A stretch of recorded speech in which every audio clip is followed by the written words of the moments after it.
The sound of laughter hit me like a thunderclap that afternoon. But it wasn't the kind of laughter that warms your heart on a sunny day. It was loud, piercing, and dripping with entitlement. I froze on my porch, squinting toward the back of my property, where my pool sat glistening under the sun. And there they were, the infamous Karen sisters from the HOA, splashing around like they owned the place. For months, these two had been a thorn in my side.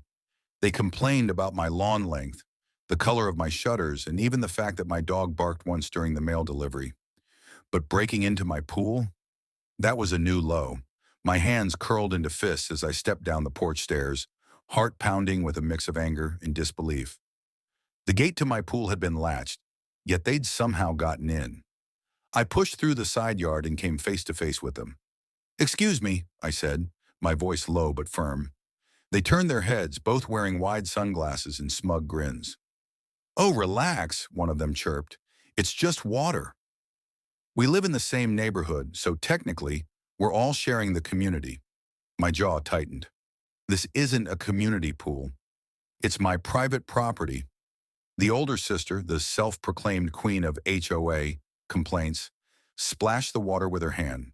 "Well, if you didn't want people to enjoy it, you shouldn't have built such a big pool. It's basically begging to be used." I could feel my blood boil.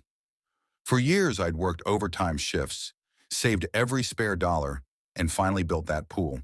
Not for the neighborhood, not for the HOA, but for my family. And now, two entitled women had decided they could help themselves. "I'm giving you 1 minute to get out," I said sharply. They laughed, like it was some kind of joke. "Or what?" the younger one taunted. "You'll cry to the HOA board? I am on the board." That's when I realized this wasn't just trespassing. This was a power move.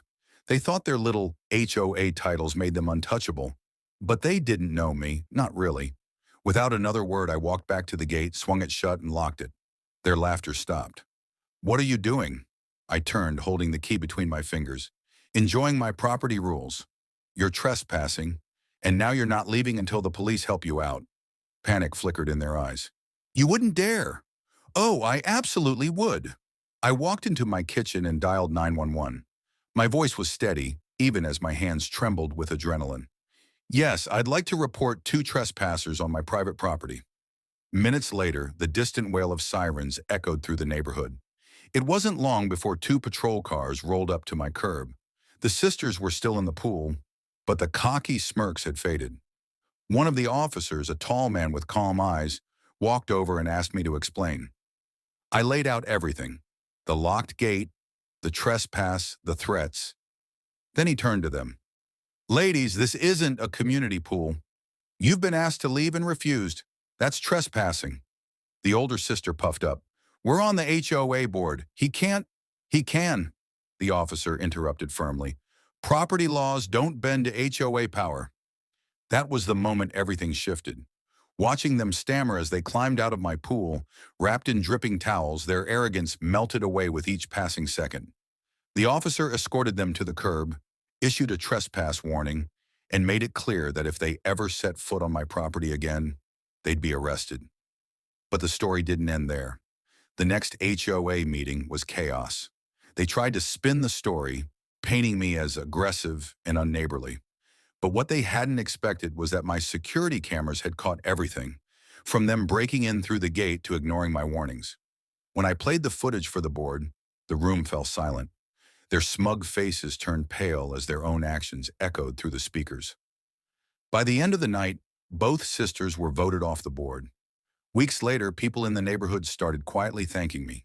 Turns out, I wasn't the first they'd harassed or intimidated. I was just the first to stand up to them. And when you stand up to bullies, especially the kind hiding behind rules, they lose their power. That summer, the pool was quieter, peaceful. My kids splashed around without strangers claiming their space. And every time I walked past the gate, I smiled, remembering the day I locked it. Not just on 2 trespassers, but on years of intimidation. Sometimes standing your ground isn't loud or violent. Sometimes it's as simple as turning the key, making the call, and refusing to be walked on.